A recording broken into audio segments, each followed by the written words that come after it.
ধাৰাসাৰ বৰষুণত বিপৰ্যস্ত মহানগৰীৰ জনজীৱন দেওবাৰৰ পৰা হৈ থকা মুখলধাৰ বৰষুণৰ ফলত মহানগৰীৰ বিভিন্ন প্ৰান্তত সাগৰ সদৃশ পানী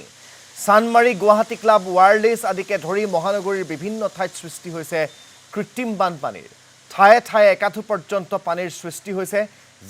যাতায়াত ব্যাহত হৈ পৰাৰ লগতে পানীত আবদ্ধ হৈ পৰিছে যান-বাহনসমূহ আমি আপোনালোকক দেখুৱাইছো এয়া চানমাৰীৰ পৰিৱেশ চানমাৰীৰ ৰাজপথত এতিয়া এয়া একাঠু পৰ্যন্ত পানীৰ সৃষ্টি হৈছে আৰু ধাৰাসাৰ বৰষুণৰ ফলতে এইদৰে মহানগৰীৰ জনজীৱন বিপৰ্যস্ত হৈ পৰিছে দেওবাৰৰ পৰা যি মুখলধাৰ বৰষুণ হৈ আছে সেই মুখলধাৰ বৰষুণৰ ফলত এতিয়া মহানগৰীৰ অলিয়ে গলিয়ে কৃত্ৰিম বানৰ সৃষ্টি হৈছে আপোনালোকক আমি দৃশ্যাংশসমূহ দেখুৱাইছো এয়া চানমাৰীৰ ৰাজপথৰ দৃশ্যাংশ আপোনালোকে দেখিবলৈ পাইছে চানমাৰীৰ ৰাজপথত এতিয়া একাঠু পৰ্যন্ত পানীৰ সৃষ্টি হৈছে আৰু কৃত্ৰিম বানৰ সমস্যা যেন মহানগৰীৰ বাবে কোনোদিন শেষ নোহোৱা এটা সমস্যালৈ এতিয়া ক্ৰমান্বয়ে পৰিগণিত হৈছে যিমানেই গুৱাহাটী উন্নয়ন দপ্তৰে বা গুৱাহাটী পৌৰ নিগমে চেষ্টা নকৰক কিয় এই কৃত্ৰিম বানৰ সমস্যা যেন কেতিয়াও মহানগৰীৰ পৰা যে শেষ নহয় সেই কথাৰে যেন ইংগিত বহন কৰিছে এই ছবিসমূহে কাৰণ কিনকিনকৈ কালিৰে পৰা অব্যাহত থকা সেই নেৰানেপেৰা বৰষুণ জাকতেই এই অৱস্থা এতিয়া অভিজাত গুৱাহাটীৰ আৰু গুৱাহাটীৰ আভিজাত্য এইদৰে এতিয়া কৃত্ৰিম বানত উটি যোৱা পৰিলক্ষিত হৈছে আমি আপোনালোকক এই মুহূৰ্তত কৃত্ৰিম বানৰ কিছু শেহতীয়া ভিজুৱেলছ দেখুৱাবৰ বাবে লাইভত আমাৰ সতীৰ্থ পুলক মহন্তৰ কাষলৈকে লৈ যাব বিচাৰিছোঁ পুলক দেখিবলৈ পোৱা গৈছে কালিৰে পৰা যিজাক বৰষুণ সেই বৰষুণ জাকে এতিয়া মহানগৰীৰ প্ৰায়বোৰ স্থানেই জলমগ্ন কৰি তুলিছে কৃত্ৰিম বানৰ সৃষ্টি হৈছে জনজীৱন বিপৰ্যস্ত হৈ পৰিছে মই আপোনাৰ পৰা সামগ্ৰিক পৰিৱেশটো জানিব বিচাৰিম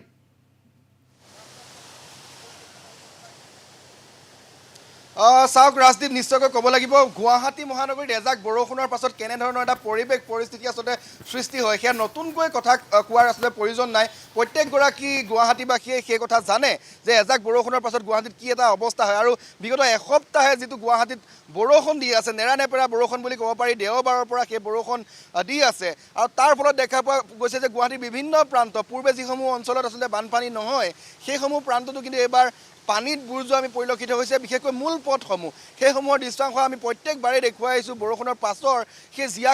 ছবিখন আমি দেখুৱাবলৈ যত্ন কৰিছোঁ আজিও সেই একে ছবি আমি পৰিৱেশ দেখুৱাইছোঁ এই মুহূৰ্তত চানমাৰীৰ ভিডিঅ' জাৰ্নেলিষ্ট মিনয় আছে মিনয় যদি দেখায় সেই পৰিৱেশটো দেখুৱাইছে চানমাৰীৰ পৰিৱেশ হৈছে এয়া আজিৰ তাৰিখত কাৰণ মুখলধাৰ বৰষুণ নিশাৰ ভাগতেই কওক বা বিগত এসপ্তাহে যিহেতু গুৱাহাটী মহানগৰীত বৰষুণ হৈ আছে আৰু তাৰ পাছৰ যিখন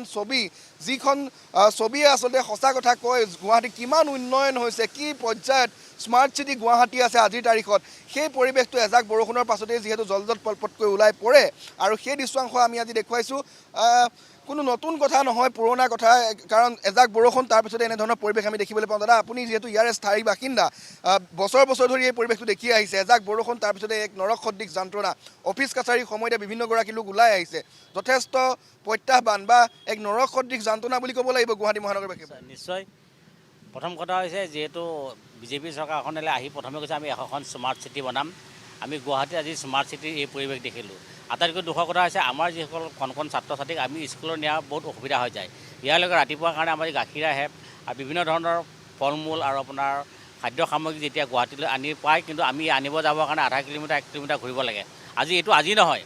আজিৰ পৰা প্ৰায় 15-20 বছৰ এনেকৈ চলি আছে আৰু চলি গৈ আছে কিন্তু আমি দেখিছোঁ মন্ত্ৰী আহিছে মন্ত্ৰী গৈছে চৰকাৰ গৈছে কিন্তু কোনো ধৰণৰ তেওঁলোকে আজিলৈকে কাম কৰা দেখা পোৱা নাই গতিকে দুৰ্ভাগ্যজনক কথা চৰকাৰখনে ফুলদাৰীৰ কথা কয় কিন্তু তাৰ পৰিৱৰ্তে এই কামবোৰ আমি কৰা দেখা নাপালোঁ গুৱাহাটী চানমাৰীতে যদি এইটো অৱস্থা আৰু গুৱাহাটীৰ অন্যান্য প্ৰান্তৰ ওপৰত কি অৱস্থা হ'ব গতিকে চৰকাৰে চকু মেলি গুৱাহাটীত থকা মানুহসকলক ভালকৈ সুখে থাকিবলৈ আৰু এই যি কৃত্ৰিম বানপানী হৈ থাকে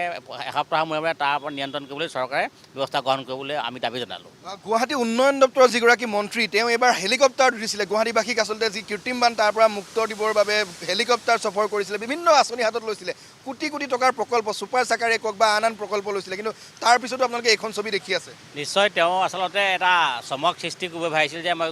হেলিকপ্টাৰ দি গোটেই গুৱাহাটীখন চাম তেওঁলোকৰ কোম্পানীৰ পৰা বা আজিকালি যিখন চৰকাৰ বৰ্তমান চলি আছে কোম্পানী কোটি কোটি টকালৈ কৰ্পৰেটৰ জৰিয়তে চলি আছে গতিকে তেওঁলোকে এইবোৰ এনেই দেখুৱাই তাৰ পৰা কোটি কোটি টকা আনি তেওঁলোকে নিজৰ ডেভেলপ হৈছে আজি যিজন গুৱাহাটী উন্নয়ন দপ্তৰৰ মন্ত্ৰী আছে তেওঁ বহুত কোটি কোটি মানে ইমান ডাঙৰ ডাঙৰ মানে বিল্ডিং বনাই আছে, সেই টকাবোৰ ক'ৰ পৰা আহিছে? গতিকে চৰকাৰে কোনো ধৰণৰ ব্যৱস্থা গ্ৰহণ নকৰে, যিহেতু তেওঁলোকে উঠি ৰজা বহি ৰজা। গতিকে মন্ত্ৰীয়ে চমক দিয়ে আৰু এই যিবোৰ চৰকাৰ যিবোৰ গাড়ী আনে সেইবোৰ তেওঁলোকৰ কমিশ্যন থাকে আৰু কমিশ্যনৰ আশাৰে তেওঁলোকে কাম কৰিছে, কিন্তু জনসাধাৰণৰ যি দুৰ্গতি ভুগিছে সেই দুৰ্গতি ভুগাৰ তেওঁলোকে কোনো ধৰণৰ ব্যৱস্থা গ্ৰহণ কৰা দেখা পোৱা নাই। নিশ্চয়কৈ ৰাজদীপ, ক'ব লাগিব কোটি কোটি টকা, কোটি কোটি প্ৰকল্প আচলতে খৰচ কৰা হৈছিলে গুৱাহাটী মহানগৰীখনক যি কৃত্ৰিম বানপানী, সেই কৃত্ৰিম বানপানীৰ পৰা মুক্ত কৰিবলৈ। সেয়া লাগিলে ছুপাৰ চাকাৰ হওক বা নলা নৰ্দমা চাফা কৰাৰ বাবে যি কোটি কোটি টকাৰ প্ৰকল্প হাতত লৈছিলে, GMDA হওক বা স্মাৰ্ট চিটি গুৱাহাটীৰ আণ্ডাৰত যিসমূহ কাম কৰি থকা হৈছিলে, কোটি কোটি টকাৰ প্ৰকল্প, কিন্তু সকলোৰে যিটো উত্তৰ, সেই সকলোবিলাক কামৰ যিটো ফলাফল, সেই ফলাফলে হৈছে আজি তাৰিখৰ এনেধৰণৰ ৰাজপথৰ মাজত একাঠু পানী। এয়া হৈছে ৰাজধানী চহৰৰ দৃশ্যাংশ। আমি বৰ্তমান কেৱল চান্দমাৰীৰ পৰিৱেশ দেখুৱাইছোঁ। অকল চান্দমাৰীতে নহয়, ৰাজগড় কওক আপুনি বা